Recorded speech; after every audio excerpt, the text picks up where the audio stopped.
dynamic enforcement of the various rules, regulations, and guidelines in not only in our country but also in various developed region of the world.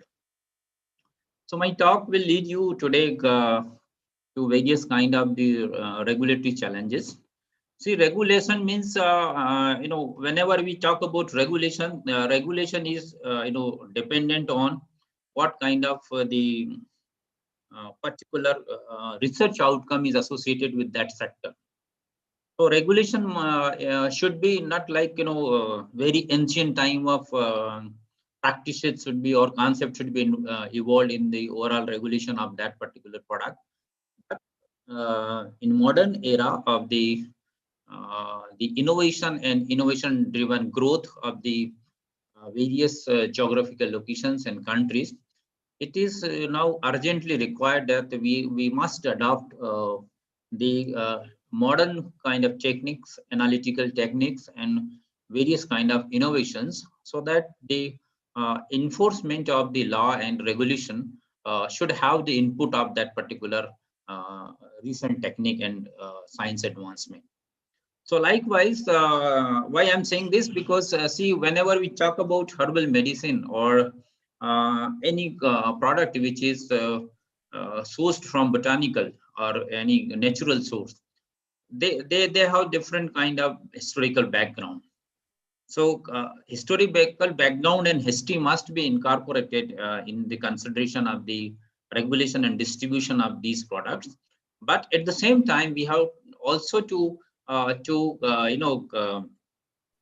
incorporate the inputs from the modern science and modern analytical techniques. Say, for example, suppose we take the example of two types of, we have geographical regions. Like one world is developed world, where different kind of modern techniques and modern analytical infrastructure is available. At the same time, the world is having some regions where different geographical regions where different kind of this infrastructural facilities are not developed so far. And that is why the legislation and the controlling of overall safety and the quality of these products are diversified. And that is why WHO has evolved with certain guidelines, which is of course not mandatory for all the countries, but up to some extent that is the kind of guiding kind of instruction for the development of the different kind of the act, rules, and various kind of norms for the domestic purposes. So before starting the various kind of the regulatory challenges, some herbal challenges are also must be keep in mind, that the products which we call herbal medicinal product, they have different type of challenges. Say, for example, the first one is less than the desirable quality. Whatever product is available in a particular society or in a particular country or particular producing area or the region, whatever expected therapeutic efficacy is recorded or documented in a particular format, that may not be always uniform because of a number of factors. And that is why it is recorded many times, reported by enforcement agencies and various kind of drug regulatory authorities, that the product or quantum of the batch which is available in those area that is having some less quality attributes or less than desirable quality. So because of a number of factors like constant variability, then the unskilled person sometime involved in the process of the development of that drug, and many other things which are considered sometimes intentional or unintentional. But whenever we take the consideration of the regulation, it should not be distinguished between intentional or unintentional. Is it audible to you all? I'm asking. Hello, yes sir, audible sir. Okay. Yes sir, yes sir. So first point which is important and must be remembered, that when the developing world is developing some legislation, they used to prescribe in inverted commas that whether this misbranding adulteration was intentionally or unintentionally. So as and when this type of concept is incorporated in rules and regulation, there are scope of misbranding something, and that is why different type of mishandling is reported as far as the herbal medicinal products are concerned.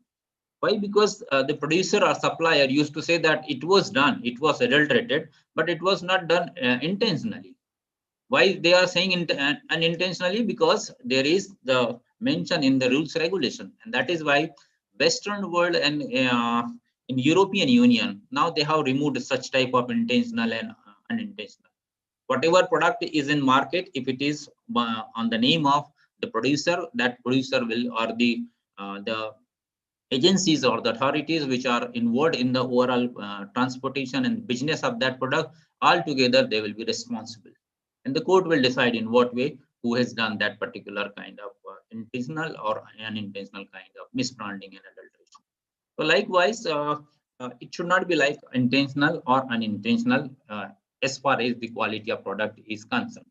As and when the product comes in hand, the end user, it must be up to the mark. It must have the safety profile precisely developed in reference to the different kind of toxins. Then the second challenge is single target, single compound, or sometime one disease, one drug. So this concept is also having different type of challenges. Whenever we go for single target and single compound, then obviously we have to go for isolation of individual moiety.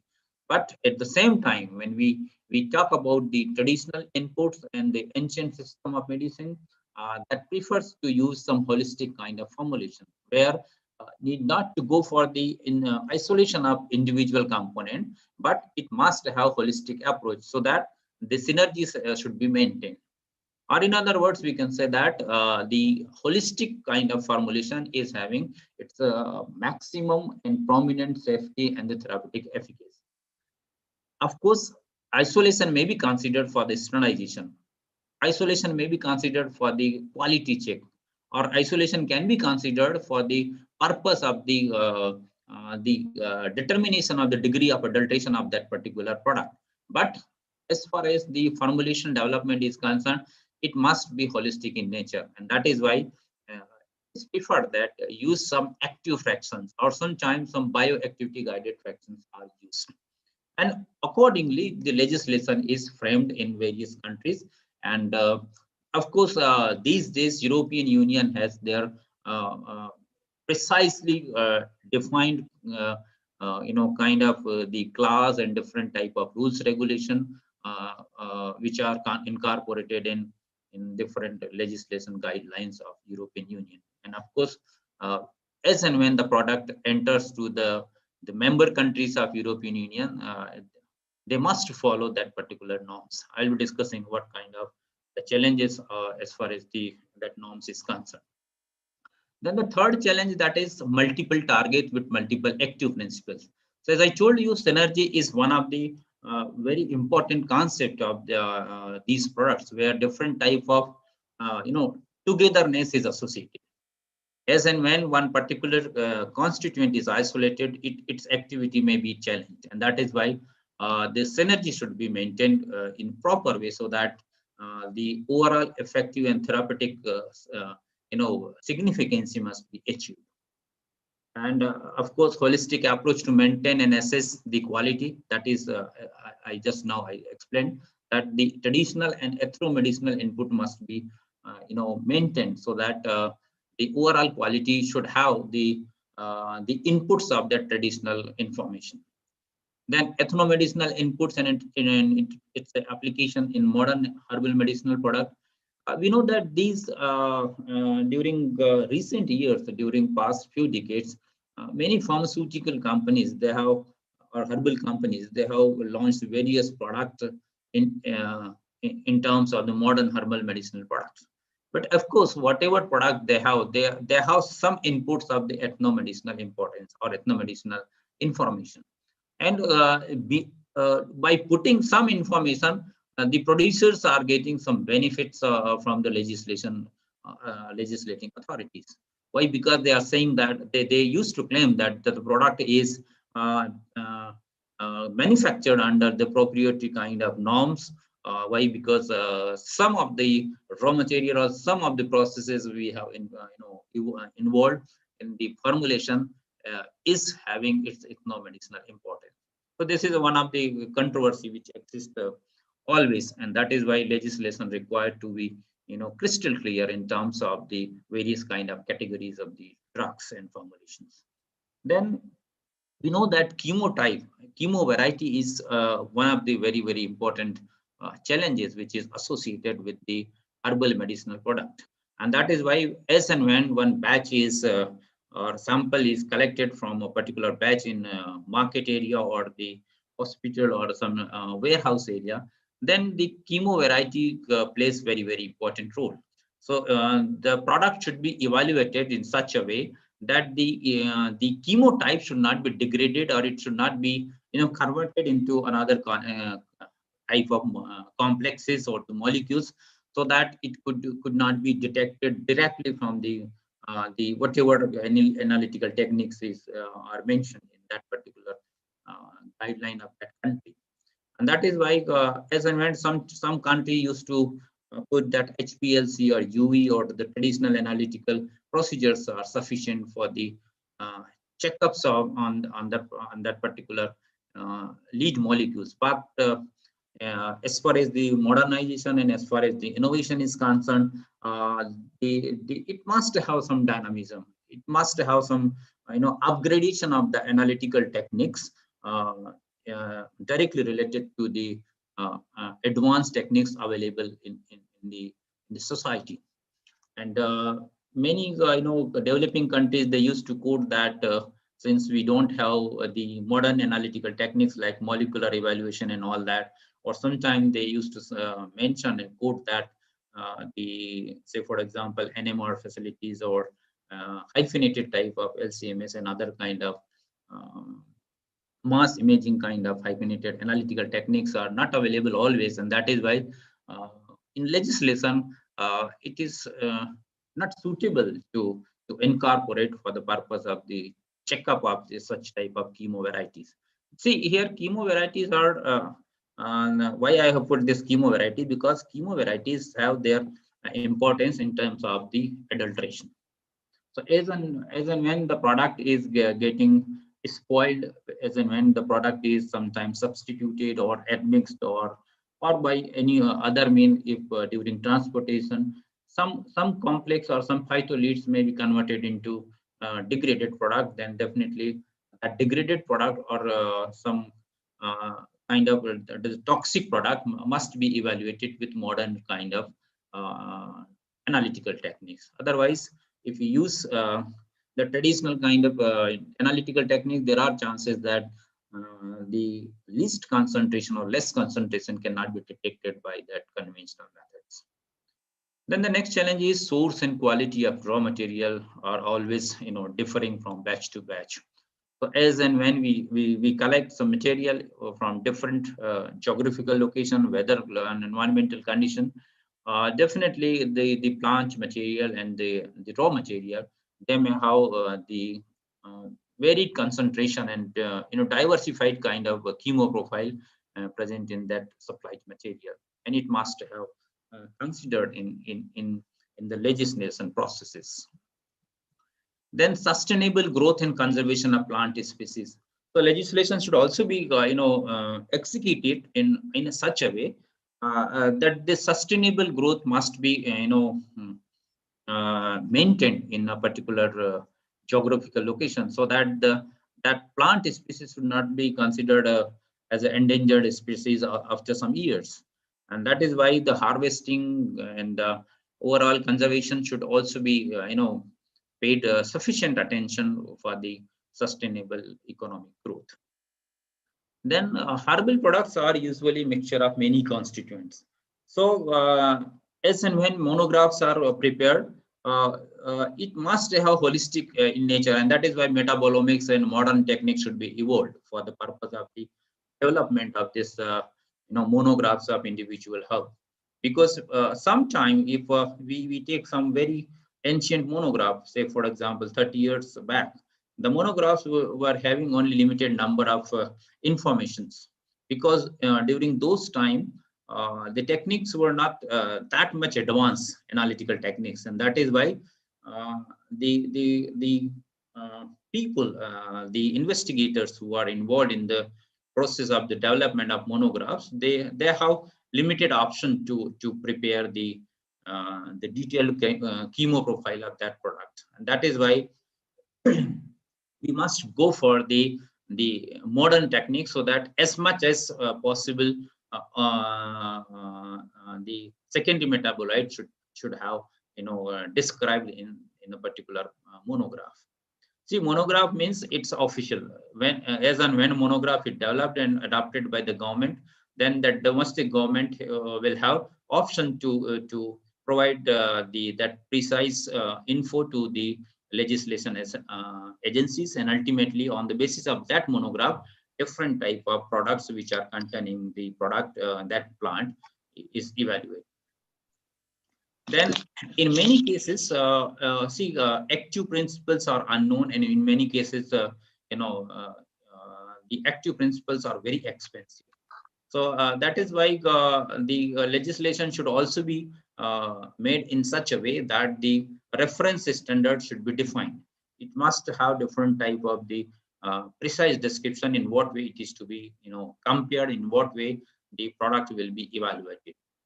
Then, of course, analytical technique and other methods and reference compound may not be available. So the government should have, or that region or the domestic authority who is making legislation and giving some inputs to legislation, that must have the the adequate kind of the methods and the reference compounds made available in their country. So in this way, these are some challenges which are having their importance in the controlling and the monitoring of the herbal medicinal product in a country. Now, why this legislation is required? Why? Because as I told you initially, that the products are misbranded and products are intoxicated, or they are subsistentized by many means. There are a number of methods and a number of factors are um, reported in many reports of WHO. And one report was in Belgium some 30 years back, because in European Union, some members country, they were importing some products from the China. In China, the taxonomy is having its own importance. Different region of China and different region of that particular society, they call one plant by different name, as it happens everywhere in the world. So because of the misconception, because of the confusion, the suppliers, they used to supply the kind of expensive drug material to that European Union, and that is why the many manufacturers, they have started importing the raw material from China, which was actually reported later on that the drug was a substituted drug, because the actual drug was having very some 10 times more cost as compared to that substandard and substituted one. So as far as therapeutics is concerned, it was having different type of the problems related to the immune power and immune function of women. So that particular plant material was supplied for more than 10 years, and it was found that gradually the fertility was also challenged by the users who have used that particular product. And later on, it was when evaluated by the one team of WHO, then it was found that many batches, they were substituted and sometime admixed with the substandard kind of the herbal material. And when it was went to court, it was recorded like it was unintentional because the supplier has given on the same name. Then it was evaluated again precisely. Then they are told that in my region this plant is known as like this, while in another region the plant is named like another vernacular name. So such type of confusion is existing as far as the herbal medicinal products are concerned, and the suppliers and mediocres, they used to take benefit of such type of confusion, and ultimately substandard kind of product is supplied. But why it happens? Because of the lack of the analytical techniques, some substandard and substituted drugs are supplied, and that is why legislation is required for the purpose of harmonized use of herbal medicinal product. Harmonization in terms of transportation, in terms of the raw material supply, in terms of the extraction, standardized extraction, finished formulation, or any kind of handling which is directly or indirectly associated with the herbal products and herbal medicinal products. Also, legislation is essential to ensure that the future existence of such product and to consider particular characteristics using the assessment of their quality, their efficacy and safety should have one particular defined profile. They must have profile which is documented precisely in a particular monograph, so that the product as and when it is available in the market, that will have defined profile as far as the quality, efficacy and safety of that particular plant material. Then worldwide, these days, two type of concepts which are in place, which is related to the category of this herbal medicine. The one is well-established use herbal medicinal product, which can be granted as a marketing authorization. And the another one is traditional herbal medicinal product, which can be granted for the registration. Why? Because they have the long-standing historical background. And that is why if it is having a particular kind of long history, then only that will be registered. But the first one is that is WEU, that is WEU is nothing but it's a well-established use. Well-established use means the product should have the reputation of at least 30 years of the use of that particular product in that area. And it must have the registration history of 15 years. So likewise, the product is reported which was used for the 30 years, and the product is registered in that country for last 15 years. It means there is no undesirable effects and some harmful effects are reported. So likewise, this concept is prominently now incorporated in the legislation of European Union, and many other countries are also adopting the same concept. In many health assemblies of the WHO, as and when the agenda was herbal medicinal product, they have also agreed that the product should have the registered on the basis of some background success story. Otherwise, since the products are not having precisely evaluated on the basis of the synergy and the poly component kind of formulation, and that is why as and when the product are launched for the first time, it must have the n number of questions as far as the safety is associated. The product may be less effective in terms of therapeutic, but safety must be the first. That is the priority of WHO. We know that. And that is why the herbal product can be placed in market after quality QES, that is quality, efficacy and safety, which has to be assessed according to the provisions which are made under the right of instruction of the WHO. Sometimes these products are evaluated in terms of food material, in terms of food supplements, sometimes medical devices, some beautifying and cosmeceuticals. So altogether, as and when the products are supplied in terms of the use of other than medicine, then there are chances that some reluctant type of guidelines may be adopted. But as and when the medicinal claim is associated with these products, there must be some precisely documented analytical outcome. Then why regulation of these products are required? Because we know that in the area of history of phytotherapy, uh, there are two type of the regions, like Africa and America, one region. The native people of these regions, African and Americans, they have used herbals in their various kind of healing rituals, and various kind of documents are available.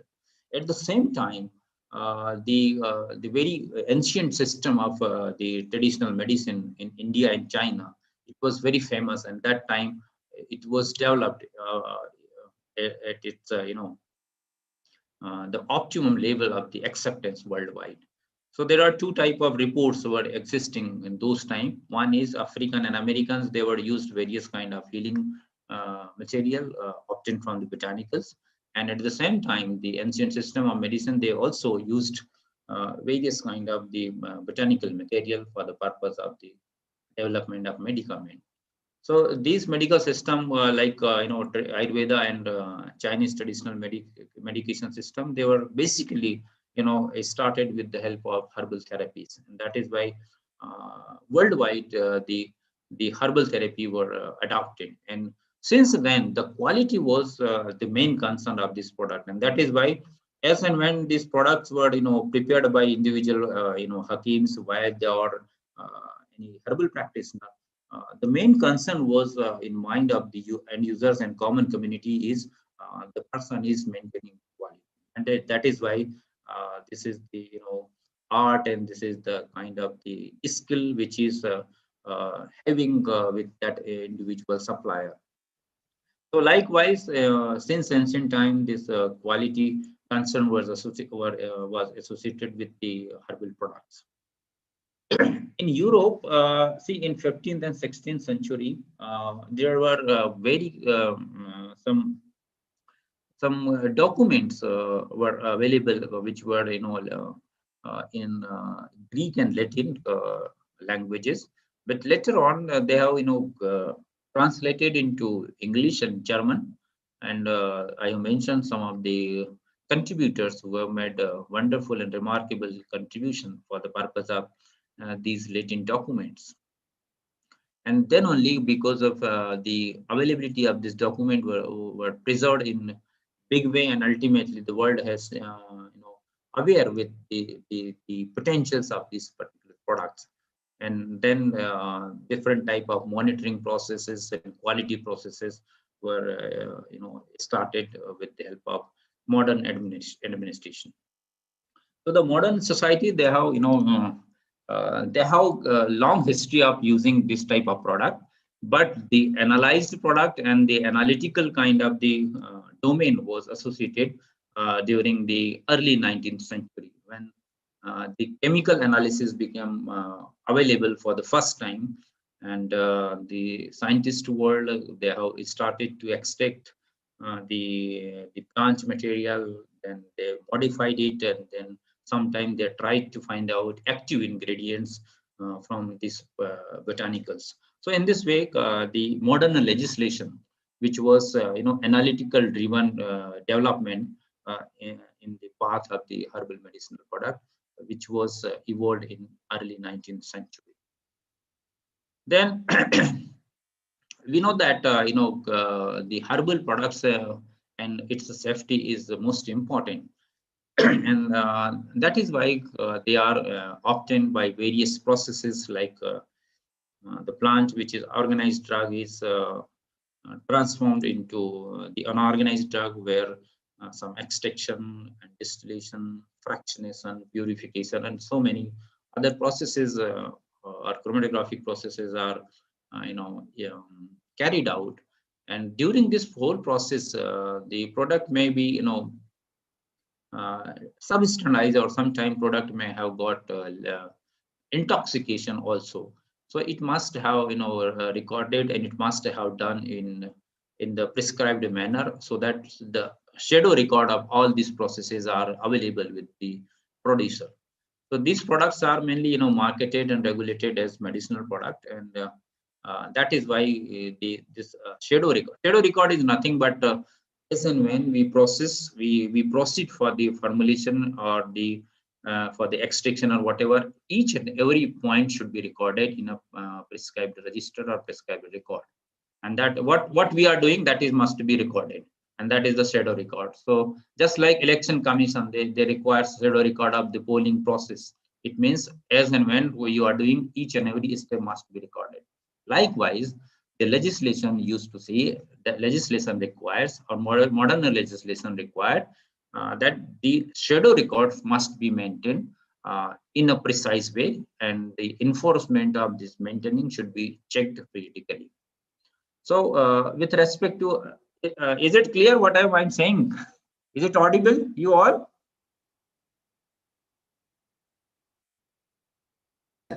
Yes, sir. Yes, sir. It's audible, sir. Okay, okay.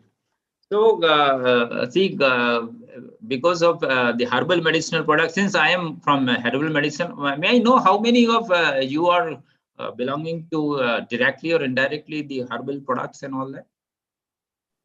Sir, myself, I am from Regulatory Affairs Department, sir, and but we had a good about idea about the pharmacognosy and herbal. Okay, okay.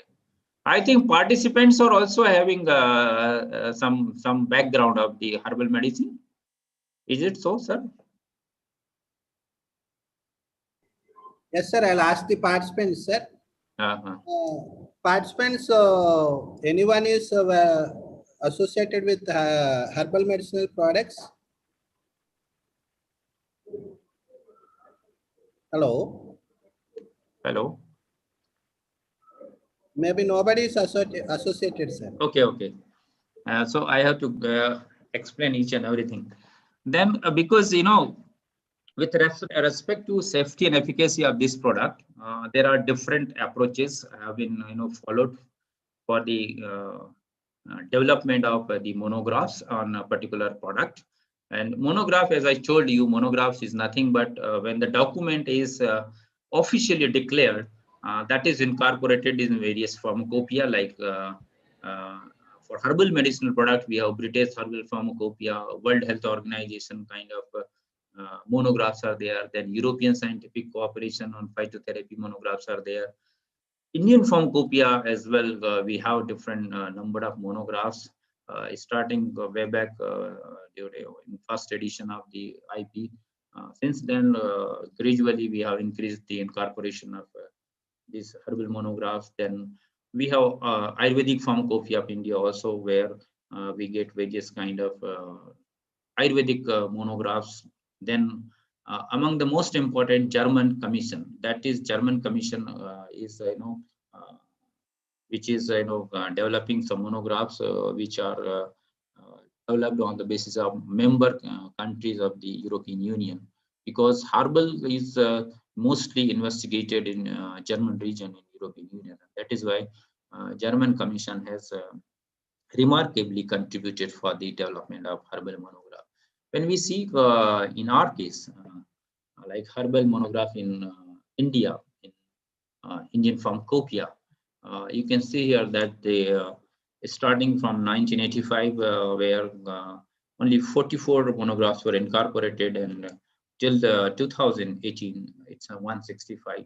So this shows that the government of India is also looking after the growth of the legislation and the growth of the overall herbal industry in the country, so that the maximum export as well as the acceptance worldwide in the common society must be uplifted. So this is how the Indian perspective is associated with the legislation. I think whole legislation process is dependent on standardization. So as and when we have the standardization parameters, specification, then only the legislation will be executed. So standardization is nothing but it's standardization of herbal drug, and it's a formulation is important for the purpose of the development of specific range, right? So standardization of herbal drugs and their formulation, stability, and the safety, altogether we consider that this is the basic requirement for the developing the confidence in public for the acceptance of the herbal medicinal product and their therapeutic claims. Globally, these products or herbal drug regulations exist in many developing countries, as I told you, US, Brazil, Australia, Canada, Germany, and other member of European Union. And in developing world, Indonesia, India, and Bangladesh, where many the revolution is up to the higher kind of enforcement. And many countries are lacking such type of mechanism, and that is why the business and the trading of the herbal products are getting challenged in terms of its substandard quality. The regulatory mechanism for manufacturing and marketing authorization are not uniform in many countries, as we know that, and that is why this is one of the bigger challenge for the World Health Organization to uniform the ultimate quality and the authorization process, because the overall homeostasis of users are same. There are chances of there's some changes in molecular or races, but the response of the herbal products are same, whether it is used in African region or India or in Pakistan or in say Western Union or European Union.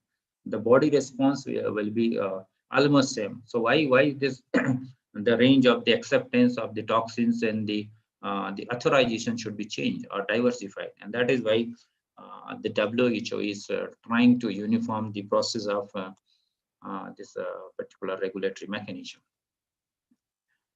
In India, herbal medicines are regulated. We know that as per our Drug and Cosmetic Act 1940 and rules 1940 thereafter. So basically, Schedule T under this act, which specify the requirement about the good manufacturing practices for use medicine. And CDSCO is and IPC both are together. They are developing. They are putting their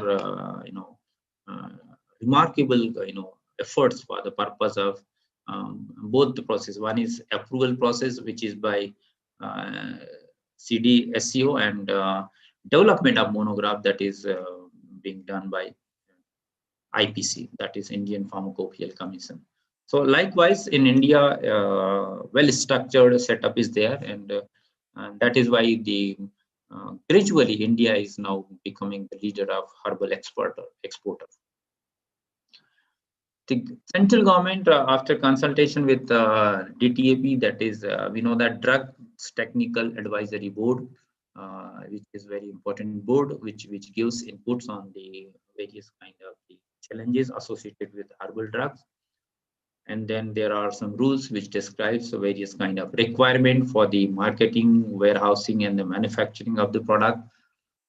Then there are some central and state drug laboratories and regulatory authorities which are interested to enforce the whatever existing regulations are there. These are some salient features in Indian regulations. Like one is IMCC, that is Central Council of Indian Medicine Act 1970, and as per this act, there are different type of guidelines available for the control of the quality of the product. Then, of course, ICMR and CSIR also contribute for the development of various analytical procedures and technology transfer to the industry so that the optimum quantity should be sustained. Department of Ayush and the act that regulates oral herbal medicine product in our country. Of course, they follow the DCGI regulation of India as and when it is notified. It was the first amendment of the DNC Act 2008, which was introduced as a Schedule TA for the record of what particular raw material is used by the manufacturer. So as and when you often any kind of raw material, it must be recorded in prescribed manner. Then second amendment, it was it was for the purpose of permission of the use of excipients for the herbal formulation, and that is why for modern herbal formulations were started working in big way. Then quality control is done for the purpose of the Ayush medicine, and that is why the government of India has a separate chapter for Ayurveda, Siddha, and Unani medicines. And we know that good manufacturing practices and requirement is given in the Schedule M, but the enforcement is important. So, in what way the manufacturing premises is maintained, in what way the plant is developed, in what way equipments are used, that is important. And further in M1 and M2, different kind of factory premises and different type of, including homeopathy and cosmetics are, enforced. There are some schedules also which are available on the site of CDCO and all that. In addition to that, these all schedules are meant for the various diversified of requirement of the controlling of and monitoring of the legislation guidelines of in our country. These are some other schedules which are basically for the Indian system of medicine to advise government on various aspects related to quality control and drug standardization. 30 EB is the regulation of manufacture, especially for the sale of Ayurvedic products to drug licensing system, so that the licensing should be given to a particular product. To support this schedule, various kind of rules are also there by which the various licensing procedures and various kind of manufacturing units they are maintained, and various kind of approval processes are also executed as per the rules which are given under the CDCU. Then part 17, 18, and 19, they are related to labeling and then analysis, which is executed and regulated by analysts and inspectors, especially in Ayush medicine. And also some standard protocols are given for the purpose of Ayurvedic and Siddha and Unani system medicines.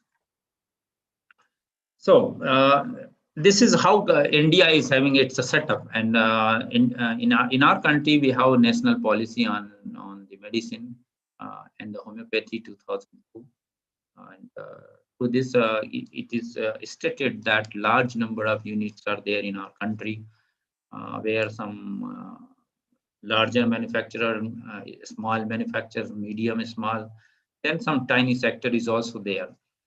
So the overall, safety, efficacy, and quality is yet to be uplifted in terms of the implementation of the rules and regulation.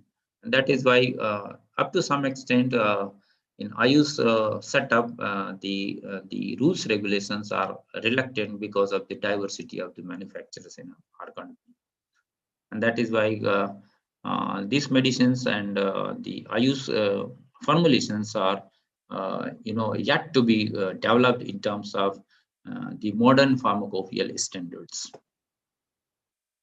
We know that our national health policy, which is instituted in 2017, recognizes the need of standardization and validate the Ayurvedic medicine and establish a robust and effective quality control mechanism for Ayush drugs.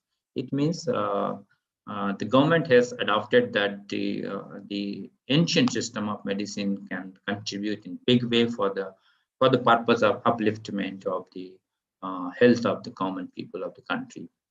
And we have seen during the COVID pandemic that the immune system or the immunostimulant, the way immunostimulants are used must have the synergistic response of secondary metabolites. As and when you isolate something, there are chances that the oral activity will be diminished. But at the same time, when the product are supplied in the crude form, there are chances of the exhausted material, there are chances of the restricted material or the less concentration of material available in that particular drug. And that is why the national health policy also described and given the input to standardize this product and validate the oral quality control mechanism for the purpose of the upliftment of this drug. So in this way, the oral this policy advocates for the strengthening and the rationalization of the drug regulatory system for the promotion of research and development in the pharmaceutical sector. It's not only for the purpose of the promotion of R&D, but also for the building the synergy and evolution of the convergent approach with other supporting sector of the herbal medicine. And we know that IP serves as a useful regulatory document for the Indian drug regulatory authorities, especially for the manufacturing, marketing, and inspection of any batch which is available in the market side. So worldwide situation is the herbal preparation that is, we know that it is varying from one country to another. And in some countries, phytomedicines are well established, whereas in other they are regarded as food, and sometimes some therapeutic claims are not allowed. And that is why developing countries, however, often have the great number of traditionally used herbal medicines and much folk knowledge about them, but have hardly any legislative criteria to establish these traditional formulations as a part of drug legislation. So in many regions, the classification is also done, and I have depicted some of the classification factors like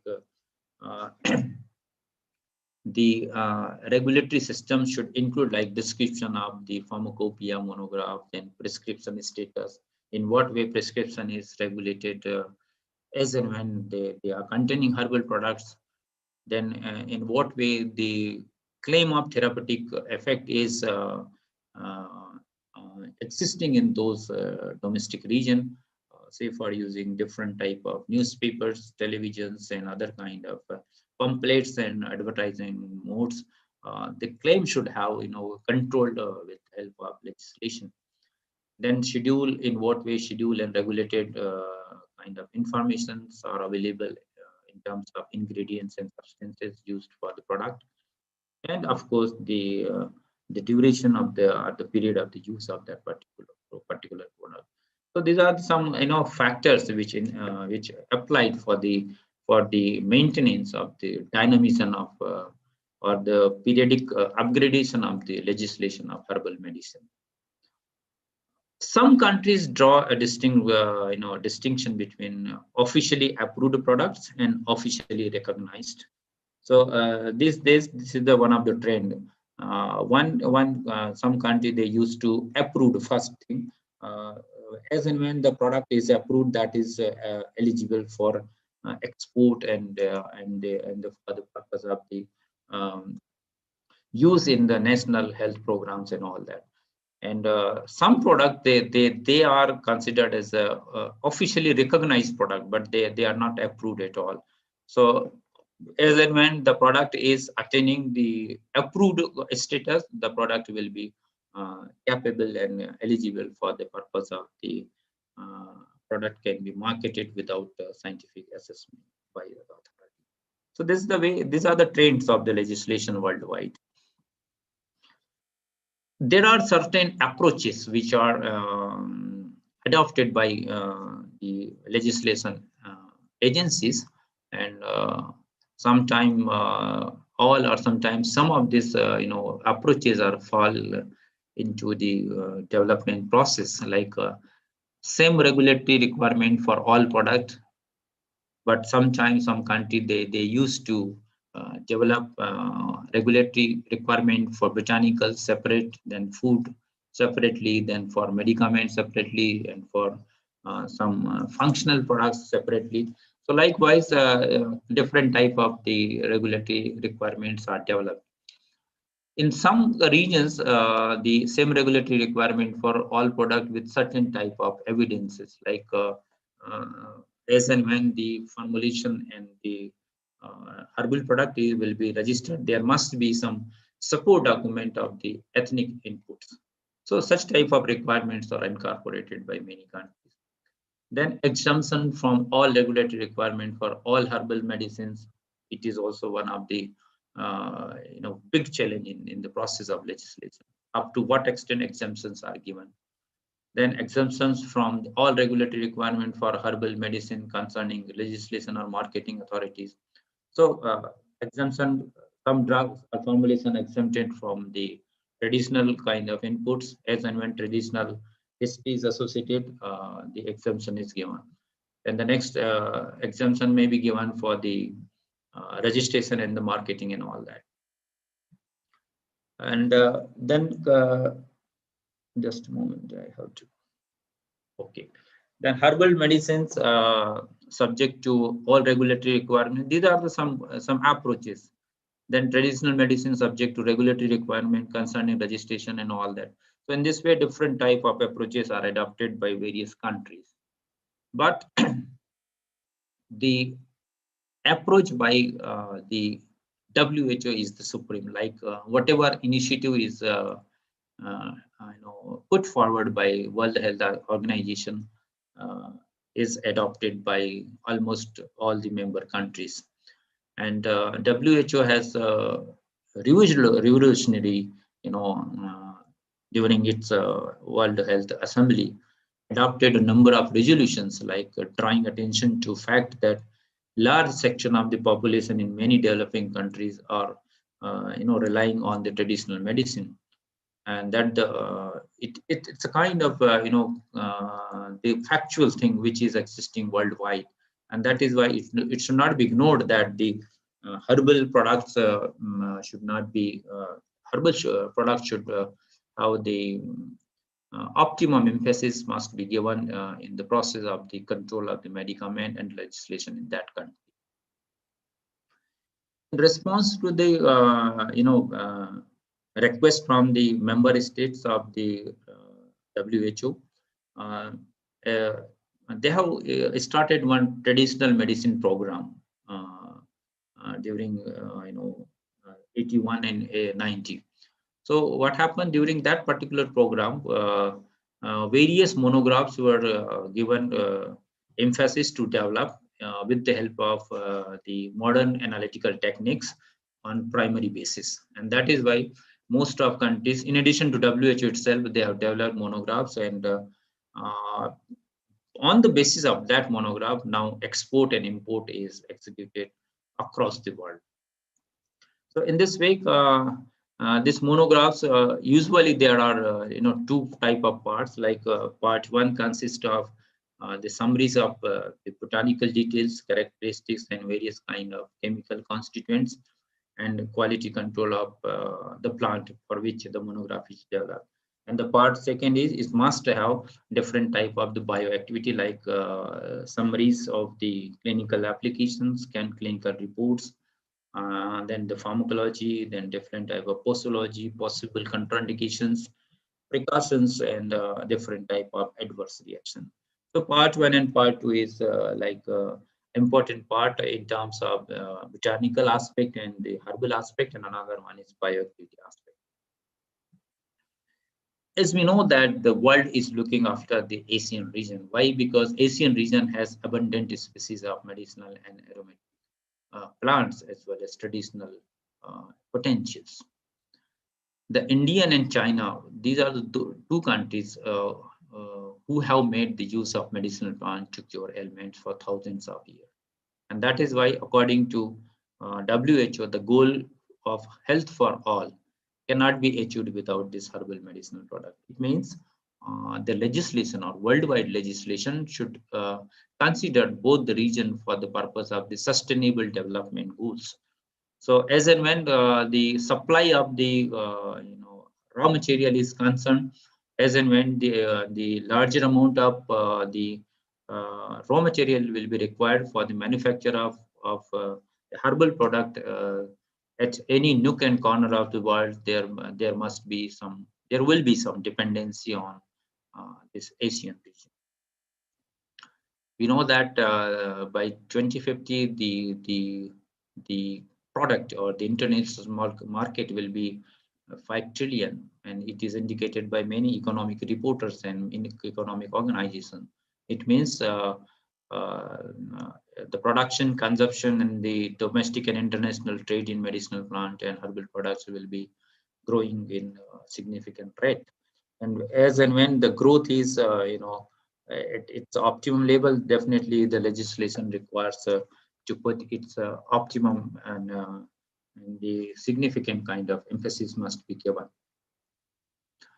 We know that this sector in India has several strengths, like we have enormous biodiversity, we have all types of soil and climate in our own country, then rich heritage of traditional system of medicine.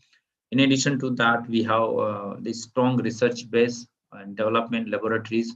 We have skilled power, manpower, and all that. In addition to all this positive factor, we are distinguished in the lower production and manpower cost. So altogether, a well-developed pharmaceutical industrial support is available in our country. And that is why the legislation of India is considered as one of the role model these days for the purpose of herbal medicinal products. Of course, there are different type of challenges are also associated, because we have some small and micro, small and tiny kind of sector of which are producing these products, where the chances of intoxication and substandardization are more, and that is why the challenges are always associated with this particular sector. But of course, as and when the diversity is existing, then only the well-developed pharmaceutical industry support will be evolved. Since legislation is also for sustainable development, sustainable socio-economic goal of that region, we must not ignore the bioprospecting and IPR issues, and that is why various countries, various regions, they have different type of the norms and different type of TRIPS agreement. As a part of effort of in our country, we have different type of biospheres and different kind of parks, sanctuaries, and wildlife organizations, where these herbal medicinal products are protected and conserved in such a way that it must not be converted into endangered species. And that is why these days some genome and different type of plant repositories are available, so that the endangered species may also be again revisited for the purpose of the abundancy and for the purpose of availability of those genome in our country. We have different. This is the the base, resource base and conservation. We have more than 45 plant species, then 3,700 species of higher and lower plant of medicinal values. 1,000 medicinal plant species used by contemporary industries, and 80% of the produced which is procured from the wild areas. So mostly which is from forest land, and that is why our product, our raw material are very effective material. Why? Because the mostly obtained from the wild sources, so that the holistic profile of the chemotaxonomy and the chemo profile is maintained. We know that only 10 to 15% medicinal plants are procured and cultivated in private fields and different type of farmlands. See, this is the one of the plus point, that we have abundant forest area in our country, and that is why the biodiversity should be protected in such a way that the legislation should have controlling on it. The country like India, we have two type of forest, like Himachal Pradesh forest and the Western Ghats. They both are known as the leaders in supply of the very large proportion of medicinal crude material, and that is why the socio-economic goals are associated with the protection of this particular biodiversity region. So altogether, when we develop the legislation and we enforce the guidelines of the legislation, we have in mind some opportunities, like what global business angle is associated with that particular product, then in what way the quality with the safety and efficacy issues are associated, what is the status of phytoleads which are reported and prescribed, Then what are the current therapeutic priorities are there? Then in what way the herbal products are having their importance and potentials in animal healthcare. So altogether, there are 5 opportunities for the development of legislation. So legislation should have control in a way that the global business angle should not be deviated. Then legislation should be executed in such a way that the quality of the product with the safety and efficacy issues should be maintained. Legislation should also be having the incorporation of phytoliths, which are time to time upgraded, because when we take the one example of 100 years back, there maybe not be the evolution of that particular phytoliths. And we have seen that the artemisinin and artesunate, which are the one of the success story in the area of phytoliths. So as and when the products of the artemisinin annua or artemisinin afra or other kind of species, we must consider the phytolith, which is prescribed and documented as one of the leader of phytolith. Then current therapeutic priorities, say for example, this is the era of antiviral drugs or anti-cancer or anti-diabetic drugs. So legislation must have the incorporation of the inputs from the current therapeutic priorities. So that also during past few months, the immunostimulants and immuno-boosting herbal and herbal products, they are also considered the priorities worldwide, and that is why the legislation should also be having such type of the inputs. And of course, veterinary purpose is another one. When the legislation is executed, it must have inputs of various kind of diversified, kind of the products. Like the country may have some pharmaceutical products, modern drugs, drug leads, intermediates. So business can be started by any means. And you can see here that in this depiction, that some essential oils may be also be having their own sector of the pharmaceutical business. Then pharmaceutical aids and gums, mucilage, then different type of entomological product like insect repellent, insecticides, pesticides, fungicides, and all that.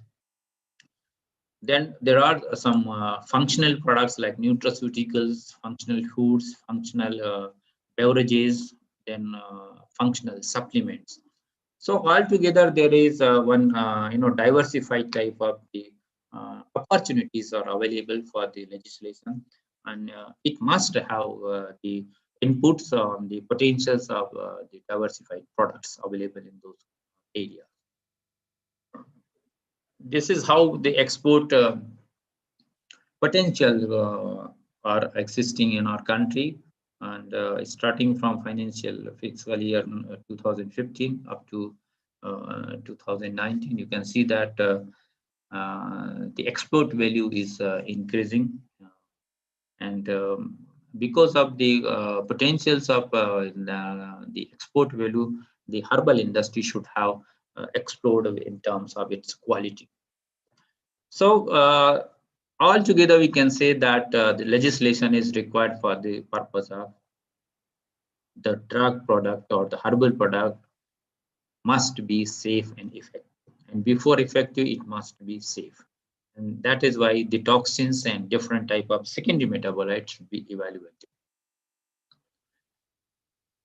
Many legislative agencies are nowadays they are putting 2 classes for the evaluation. One is external issues and another one is internal.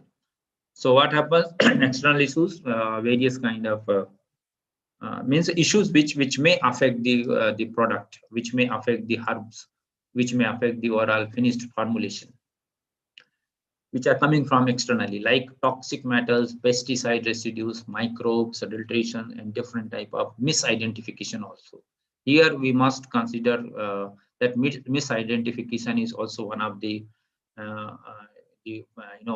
prime factor which required for the purpose of monitoring the quality control and the legislation of the particular distribution of the herbal drug. Then the internal factors and internal issues like complexity and non-uniformity. So as and when the products, as I told you, when the product and when the initial raw material is supplied from different geographical location and climatic condition, there are chances of the non-uniformity of the secondary metabolite. So and in the legislation, it must be described that from which region the particular range of the concentration or concentration of the secondary metabolites are allowed to accept that particular product. When the whole product is moving from one particular part of its genesis, part of its production, it is reaching to various consumers, and during this whole path it is it is traveling through dealers, suppliers, then processing factories, then processing herbal material packages, and it comes to market, or sometimes it directly go to pharmaceutical industry. And from pharmaceutical industry, again, it goes to dealers, then clinical hospitals, where warehouses and different type of premises, storing premises, they used to store it. Ultimately, it goes to then practitioners, and from practitioners to consumers. So altogether, the cultivated material is crossing market and different type of other sites. And before that, when it comes to the hand of the end users, there are chances of the intoxication and the adulteration of the product. So legislation is required to hit these points. Legislation should have the modern kind of analytical inputs, and which must be checked at different hitting points of the path of this particular product. As I told you, phytoliths, these are some success stories like atropine, colchicine, digoxin, morphine, vinblastine, vinclystine. These are the success stories by which the various countries, they have recognized the product by incorporation in the legislation, and the trading of the particular product and evaluation of the product on the basis of these phytoliths. So sterilization is, as I told you, it's a process by which we develop some specs.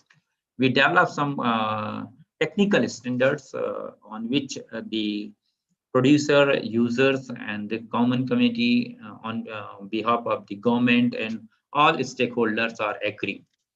So this sterilization is the kind of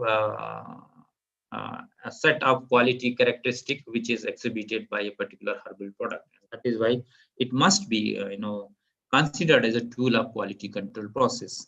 And these days, during past few years, now legislation authorities, regulatory authorities, they are also considering that that tool of quality control must have some dynamism. And this dynamism may be achieved with the help of standardization dynamism, or the dynamics of the standardization.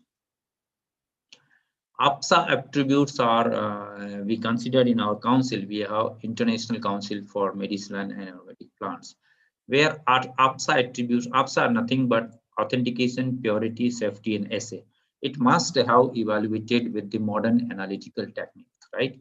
So, traditionally, DNA fingerprinting and molecular kind of investigation were not employed in the process. They were not considered as the official process of the evaluation, but these days that is the requirement for the quality control of the products, and that is why APSA attributes are now required to be evaluated as per the given analytical norms in the regulatory processes. These are some parameters which are conventionally used, but nowadays these conventional parameters are executed with the inputs of the modern analytical and modern science, with and under the innovation driven processes and innovation driven growth. So as and when the organization which are involved in the process of the development of analytical techniques, which is to be incorporated in monographs and incorporated in regulatory norms, they must have uh, the, uh, the opportunity or opportunistic scope of the innovation.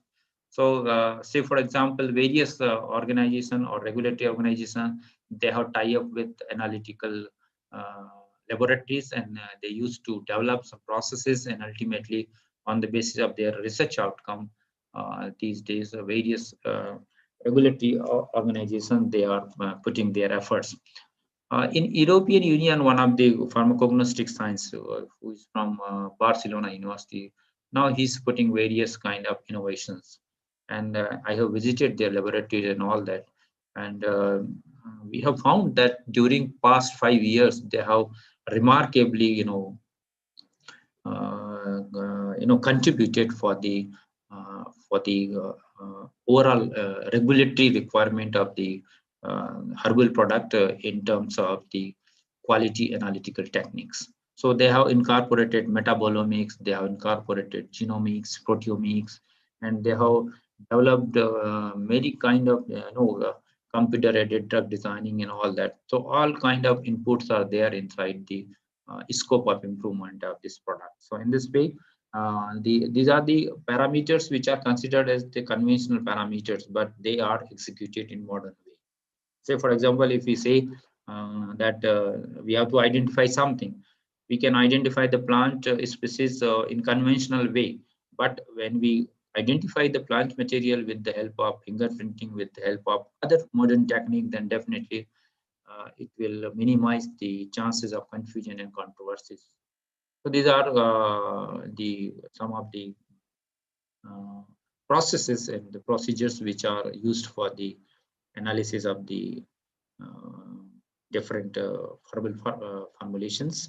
And traditionally, HPTLC was not given. Planar chromatography was few years back. It was not official kind of the requirement, but these days planar chromatography must be there inside the overall analytical profile. Likewise, chemometrics, biopharmaceutical characterization, then metabolomics, then molecular imaging, molecular mass imaging. So different type of modern instruments are used for the purpose of the profiling of herbal products. I want to go in detail, but yeah, this I think you should go through the concept of the DNA fingerprinting and all that. And I hope since you all are, most of the participants, they are belonging to pharmaceutical institutions, uh, they know that the adulteration is the bigger challenge, which is globally considered as one of the the big question on the herbal industry and all that. So as and when there are chances of the estimation and the evaluation of the product in terms of adulteration, we must use some hyphenated techniques. So hybridization is one of the DNA technique we use here for the purpose of authentication. Of course, PCR is a marker where different type of amplification and sequences are characterized. Chemometrics is nothing but it's a kind of interpretation of three-dimensional data, which we do for the two PCA and different type of data sets which are evaluated and compared with the different type of ethnic information. In chemometrics, analytical data comes to our chemometric process, where we go for chemometric fingerprints, then we go for the extracting and sorting of information, and ultimately marker compound and analysis inputs are evolved. And this way, this is the schematic interpretation of the complicated data which comes to chemometrics. Then metabolomics is one of the very renowned process, which is representing the exhaustive profiling of the metabolites. Metabolomics is the technique by which we can precisely define the the oral synergy and the safety and the toxicity of the product. What we do in metabolomics, it's a Why I'm describing here, because many countries now they have started working on the incorporation of these techniques in legislation. Of course, in India, we don't have the official incorporation of this modern technique, but um, I'm sure that during the years to come, these modern techniques will be there in the legislation of the herbal medicinal product. So in metabolomics, it's a holistic approach, and what we do here, we do describe the plant to patient description. Means it's a platform from where the plant is growing. So we evaluate each and every metabolite there, and up to the end user, we different type of we develop data sets, and ultimately the functional elucidation of unknown gene function is recorded, and which will be used for the feedback to the biosciences. So living organism is collected as a sampling material, then it is derivatized, then analyzed, data converted into various kind of desired targets, and ultimately plenty of data are converted into shorter, less number of the required data under the data mining. So in this way, metabolomics is one of the holistic approach we do for the purpose of evidence-based medicine and its evaluation. So when we look into the strategies, it looks like metabolome is nothing but whatever biofluids, metabolic footprints, intracellular metabolites or tissues, which are evaluated with the help of modern techniques like GCMS, hyphenated techniques like LCMS, FTIR, DIMS, and other kind of modern spectroscopic analysis. So outcome is integrated, and ultimately some prediction and different type of safety are given. Likewise, COVID-19 was also evaluated, and it was given that the immunostimulant and different type of the bioactivity which resembles hydroxyquinoline and all that are also reported. In recent initiatives, legislation are also now controlled for the purpose of the conservation and protection of the knowledge of the ethnic groups where herbal medicines are practiced. So it's a kind of protection and conservation of the ethnic medicine and its heritage. As I told you, it's not essential to distinguish two parts of the developmental activities. What we have to do whenever we go for the field study, it must have to be transformed in laboratory condition, and that is why ethnic information is evaluated in such a way that it must be protected. It must be protected in terms of IPR and all that. So legislation is also having the opportunity to protect the intellectual rights of the ethnic groups, by which a different type of ethnomedicine and phyto challenges are answered. As I told you, when we go for the isolation of individual molecule, there are chances of the esterification of acid groups on if alcohol solvents are used, and sometimes oxidation of phenolic substances are also done, also reported, and that is why fractionation will not necessarily the requirement of these herbal products. That is why it is preferred that the holistic formulation should be developed. And the example is Senna, several dianthron glycosides are responsible for overall laxative effect. If we separate out this dianthron type of glycoside, there are chances of the less activity or insignificant. So this is the one of the project deliverable we have conducted. Then one thing which is associated with the legislation is the medicinal plant and phytomedicine, which are linking the doctrine of signature to human health. Means it's a kind of the ethnic heritage, ethnomedicine heritage is a kind of the link between the doctrine of signature to human health.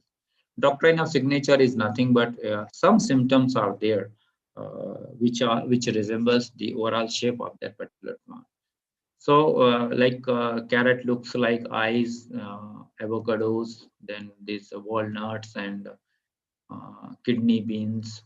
All together, they have different type of resemblance. So all together, when we investigate them, the IPR should be protected. Like if someone says that I have transformed the overall shape of that particular fruit, while we transforming the shape of the leaves or the shape of the particular plant with the help of different type of you know, biotechnological approaches or genetic engineering, definitely we are deviating from its parental kind of the doctrine of signature. And it happens why? Because of the when we go for genetic engineering, there are chances of the deviation from the plant metabolites, especially secondary metabolites and some precursors.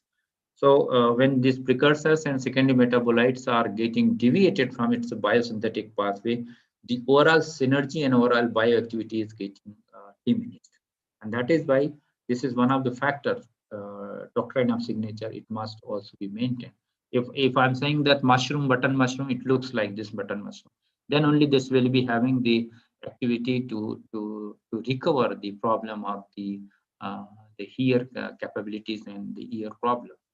If I say the grapes are having its functionality on the oral, homeostasis of lungs, it means if the grapes will look like this, then only that will be having the activity. The reason behind is secondary metabolites. Then if I say the ginger is having its activity on different type of the benefits of the digestion and the benefits related to the GIT function, then of course the ginger must be developed in the shape which is looks in it's a natural way. If we develop the just like potato, or if we're trying to transform its shape and all that, definitely we are transforming its a secondary metabolite. Then in those conditions, it may not have the synergistic effect on stomach. Like sweet potatoes, it looks like pancreas, and it is reportedly, reported that the balance of glycemic index of the diabetics or diabetic patient is maintained with the help of sweet potatoes. Olives, which assist the health and function of ovaries. Then ginseng is also one of the very renowned example of the different type of stimulant and relaxant, and in addition to its aphrodisiac potential. So ginseng is also worldwide regulated for the purpose of for the enhancing sexual potential and other functions. So if the ginseng is not looks like this, if ginseng is not developed or cultivated in its natural way, then definitely there are chances of the secondary metabolites deviated from its natural concentration and quality.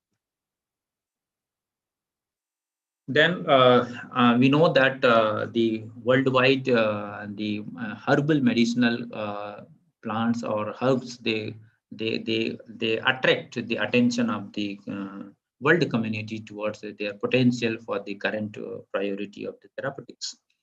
And we have seen that during past 12 months, the regulatory agencies and various research organizations, they have, they put forward their the emphasis on some of the plant which I have depicted here, like Harshingar, that is Parijat, then aloe vera, giloy, ashwagandha, turmeric, neem, red onion, tulsi, and black pepper. Why? Because of their binding affinity with hydroxychloroquine, which was noted that the inhibition of potential of extract are very promising for the maintenance and management of COVID-19 pandemic. So to conclude, I must say that sterilization may be considered as one of the very prominent and effective tool for quality control, and accordingly legislation should also be upgraded periodically. I mean to say that as and when there is the standardization is developed with the help of innovation-driven techniques, innovation-driven outcomes, then the legislation should incorporate that particular kind of innovations, that particular kind of advancements. Then ethnomedicinal inputs plays a very important role in quality control, and that is why standardization processes must also have the inputs of the ethnomedicinal kind of communities. Then modern evaluation analytical procedures should also be employed to explore and investigate traditional and ethnomedicinal experiences. There must be micro-learning in herbal drug research and holistic approach for not only for investigation, for also for the enforcement of the legislation and regulatory norms. Micro-learning means it's a kind of learning something or learning one step, previous step for the putting the next step in terms of the process, in terms of the production, in terms of the monitoring of the individual quality or the quality of individual herbal product. So micro learning should also be, so micro learning must be the part and parcel of the legislation, and many countries, especially in Netherlands and under the light of instruction of European Union, they have come up with the micro learning guidelines for the purpose of the sampling and for the purpose of the evaluation of the misbranded drugs. And quality attributes must be dynamic in terms of their quantum and the evaluation of these products or adulterated products. Always we have to upgrade the quality attributes as far as their advancement is concerned. We should not to always restrict to the conventional number of these attributes. As I told you, APSA must have some other kind of sub attributes also, as and when the product is required for the purpose of their quality challenges, we must incorporate them for legislation. So altogether, I must say that it could be achieved by involving and the integration of the modern and advanced analytical technique. And in this way, the herbal legislation should be considered as a dynamic process for the particular country. So with this, I end my talk, and now I will ask you questions if you have some questions. And also I will request you to just note down my email ID, since I'm also contributing as one of the representative of the SAR country for International Council of Medicinal Plant Research. Time to time, I used to put my efforts and reports from this region to that council for the purpose of upliftment of the regulatory norms and all that. And also in Indian Society of Pharmacognosy, we used to conduct some meetings which are especially for the purpose of the legislation and regulation of these products. So with this, now over to you.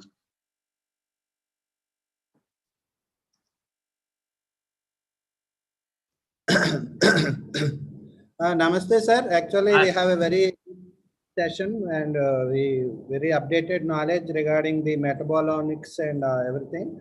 And previously, actually, we went to some Ayurvedic factory, sir. Okay. Venkateswara Ayurveda, where we had observed the bus mass and everything. Good. And actually, now this information is correlating with that also. And now we have a Q&A session, sir. Okay. And I request all the participants to ask, present their questions to our reputed speaker, so that, please, sir, you can. I ask the participants to ask the questions directly to our reputed speaker.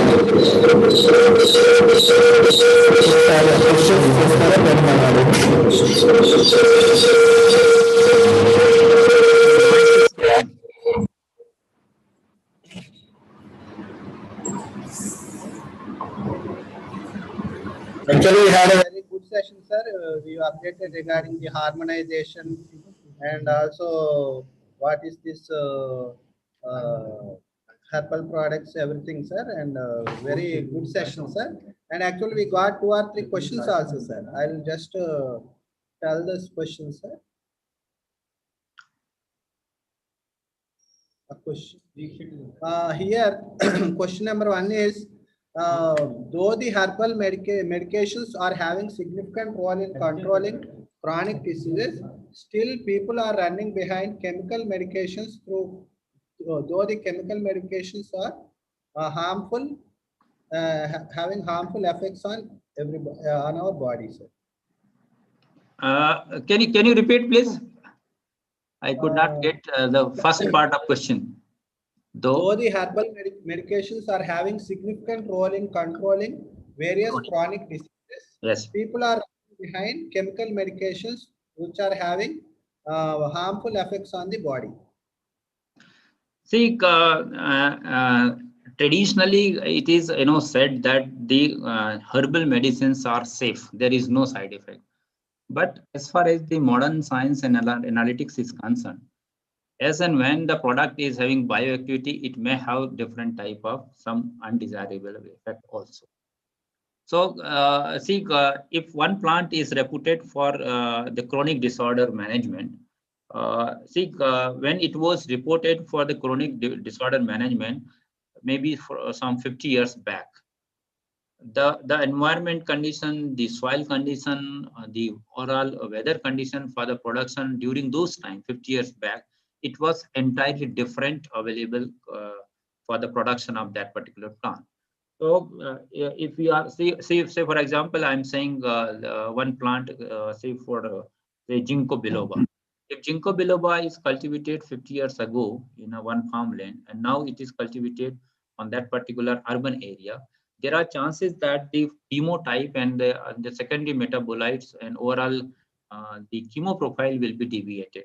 So there are chances that some toxins and some concentrations may be also deviated from its the natural and the traditional claim. So before launching of that particular or before using that particular product, we must have the safety profile. And how this safety profile will be available only due to legislation. When the legislating authority or regulatory authorities are evaluating that particular product, and when they give the green signal that as far as the safety is concerned, it's safe in terms of the toxins and all that, then only we must be. I think I have answered your query, Shelly. And next question is, please mention a few vegetables are helpful in minimizing kidney problems. So in last segment of my slides, I have shown some kidney beans. Like in addition to it's a picture and it's a science I have explained. Now there are many patents on kidney beans, which we call rajma. There are some species. ICR has developed many species of rajma, like brown color rajma, black color rajma, some spotted rajma is also there. So altogether, this rajma is very good example for the management of the problems. Yes, sir. Actually, you covered very vastly, sir, and actually we have got good knowledge about the harmonization practices, Ayush, and what is this metabolomics, and latest information you have provided, sir. And that's all from my side, sir. And I'm handing it over to the vote of thanks to Mr. D. Nageshwar Reddy, sir. Please hold, sir. Thank you. Good afternoon, sir. Good afternoon, sir. Yeah, I am Nagarjuna Reddy, sir, working as Associate Professor in Department of Pharmaceutical Drug Regulatory Affairs. I am here to present a vote of thanks, sir, for today's session. Professor Umesh K. Patil Garu, Department of Pharmacognosy and Natural Product. Sir, you have given an enlightening knowledge on the herbal topics, sir, and we have learned more about regulatory aspects and also challenges for the manufacturing of herbal products in India, and also the patent rights and all, sir. The last slide you have given about that kidney and all, it has been enlightened for us to gain some knowledge on the herbal products, sir. Thank you for that. And also from our whole fraternity of Sri Vishnu College of Pharmacy and also Sri Vishnu Educations. We thank you, sir, Professor Umesh Patil Garu. In spite of your busy schedule, you have been, with our request, you have been participated in this STTP, sir. Yeah, beside me only our director, sir, has been sitting, sir. I wholeheartedly thanks our director, sir, Dr. Kumar V.S. Nimmani Garu, and also our principal, sir, Dr. K.S. Nataraj Garu, to introduce speakers like you to participate in this STTP program, sir. Thank you. But last but not least, I convey my thanks to AICTE for providing financial support for this program, sir. Thank you. I am handling this session to Bapiraj Garu. So once again, welcome you all. So now here to propose, I'm here to present the valedictory session for this 1 week STTP. And I request our director, sir, Dr. Kumar V.S. Nimmani, sir, to present his valedictory note at this event.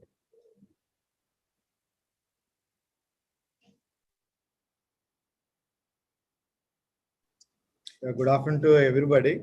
It's indeed my pleasure to see the whole week of activities, and each day I see it as a super hit movie, and every presenter is competing with another presenter. All talks are equally exciting, and I must thank each and every speaker for readily accepting in a short notice and delivering wonderful lectures. It's a great learning for me. I believe it's a great learning for each and every participant. And it is also the belief that that all the faculty as well as the students and the scholars participated in this webinar are excited and happy and benefited with this AICT sponsored program. And we are really excited with that type of in terms of the numbers that the registrations are there for this webinar. This is close to 1,000. Out of that, 600 are the faculties and 300 are the PG students and about 100 scholars. I see these numbers are really exciting to us in this current situation where colleges are open. And I'm seeing a good viewing in on the YouTube. And there's a good discussion happening at the end of each session, which tells that this whole exercise is a grand success. I'm proud on behalf of the staff and management of this society for making this program a grand success. And last but not the least, this program will not be this much successful without the great work done by the speakers. And at the same time, this will not be successful without the great participation of the participants. So I thank each one of you for being part of this 1 week long short-term training program sponsored by AICT. And I'm also like to announce that this is the 5th faculty development program conducted in the last 6 months or so. And we are planning at another session in the coming month. We'll give the details of that very shortly. And I hope you all believe it. This is a very useful exercise. Please do recommend to all your colleagues. And the next topic is for pharmacy practice. With this, we are covering almost each specialization that exists in the college, that is Sri Vishnu College of Pharmacy. I hope you all love it. And I once again request each one of you, those who are not yet gone through or missed some sessions due to your busy schedule, please watch those videos present in the YouTube. At this note, I should also inform that I regret that some of the sessions we can't keep it on the YouTube because of the permissions that one need to get in industry, especially those who are the speakers from the other parts of the world. They need to take permissions, which will take much longer time. And industries don't normally easily give those permissions. So in industry, the standard practice in the international organizations is one need to give the presentation, not only the presentation, each and every word that they're going to present during the presentation, then on they give the clearance.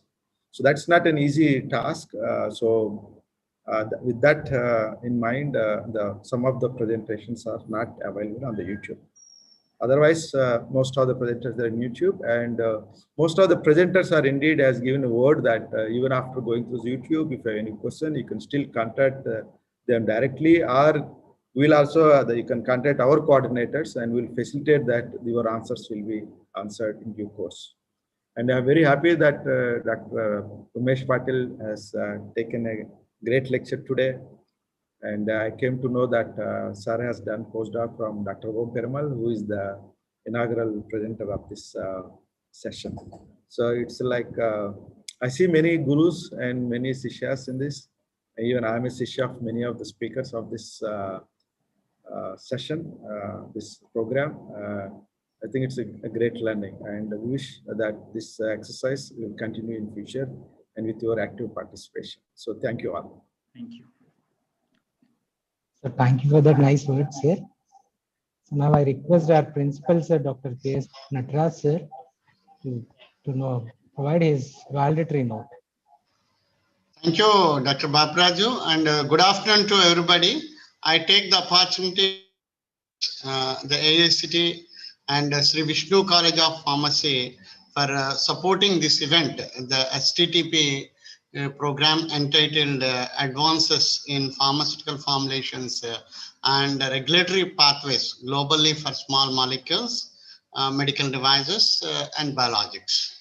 Totally, you have conducted around 16 sessions during this 1 week STTP program. The program was made successful mainly because of the excellent resource persons like Umesh Patil sir and Umesh Gupta sir and Arvind Bansal sir. Okay, so we have they were accepted invitation within a short notice, and I thank all the participants. They continuously supported for running of this program smoothly. And last but not the least, the coordinators for this session, that Dr. J. Ravikumar Reddy and Dr. Bapraju, and all the days, every day the coordinators of Sri Vishnu College of Pharmacy and student volunteers and who are involved in this. And finally, I should thank the management of Sri Vishnu College of Pharmacy for providing this kind of platforms for the benefit of the scientific exposure to all the audience. And I once again, I thank from my bottom of the heart to all the speakers who are involved and enlightened each and every one of the participants. Thank you all. And over to Bapraj Garu. Thank you, sir. Now it was my immense pleasure to propose vote of thanks on the eve of completion of this 1 week STTP. And I, on behalf of coordinators Dr. J. Ravikumar Reddy sir and myself, propose vote of thanks. So in that, we propose our thanks to our supporters, AICT and our Vishnu Educational Society, for their continuous support, which have made this event to be successful. And I also thank our motivators who motivates us all the time for making such activities in the college, and our founder chairman Dr. B.V. Raj Garu, our chairman K.V. Vishnu Raj Garu, our vice chairman Sri Ravichandran Raj Gopal Garu, and our secretary Aditya Visam Garu, who are been our motivators all the time for organizing such events very oftenly. Coming to our mentors who gave us all the path of activities, what we have done all these 7 days, who have guided us all the way in making this event so successful. So on this note, we would like to thank our director Kumar V.S. Nemmani Garu and principal sir Dr. K.S. Nataraj Garu for giving all their inputs for making this program so successful. At this note, the main core of this event was been successful only because of our speakers, our resource persons, who have spent their valuable time in spite of their busy schedule. What they have given to us is really worthless, and our sincere and heartfelt thanks for the speakers who have accepted our invitation within a short notice, and the excellent talks what they have given during this 1 week. Really would be very thankful to you all, sir. And we have our coordinators who have done the daily activities so excellent. And really, I would like to thank Dr. K.T. Sunil Kumar sir, R. Lakshmi Kalyani madam, Radha Madhavi madam, Nagarjuna Reddy sir, and Venkateshwar Raj garu for their support, who acted as day coordinators, and each day was made successful because of these 5 core components. And we would like to thank our technical team, Ramakrishna sir, Krishnan Raju sir, and Vinod sir, for their continuous support during this activity. And this online webinar, online FDP was made successful with one of the major reasons with the help of this technical team. And definitely our well-wishers, our faculty members, our staff and students of SPCP have wished a lot for making this event a grand success. And maybe the last but not least. So this event was, every day we have energy boosters, our participants of this STTP who have responded very well with their feedbacks, with their questions, whatever they have. And because of your enthusiastic, we have been driving this 1 week very simply and very easily. And with these few words, myself and our convener, Dr. J. Ravikumar Reddy sir, would be signing off for this 1 week FDP, which has been sponsored by AICTE. And maybe soon, within 3 weeks, we'll be joining with you with other STTP, which has been from the Department of Pharmacy Practice. And I would like to have you all on that stage, which would shortly start from the 15th of March. And thanking you all for your patient listening. Thank you, sir. With this, I would announce that the official sessions of this AICTE-sponsored short-term training program 1 has been closed. Thank you all. Thank you once again.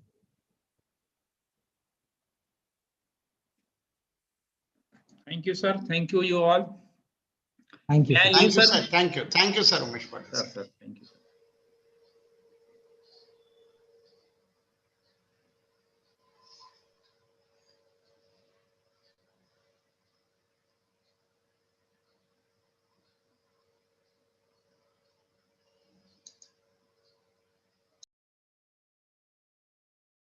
So we'll send the feedback links as well as assessment links to your mail IDs. So maybe you can take 24 hours to complete that activity, and based on that, we'll provide your certificates and things within 1 week. So thank you all once again, and you can contact us through mail for any assistance needed postly. Thank you all.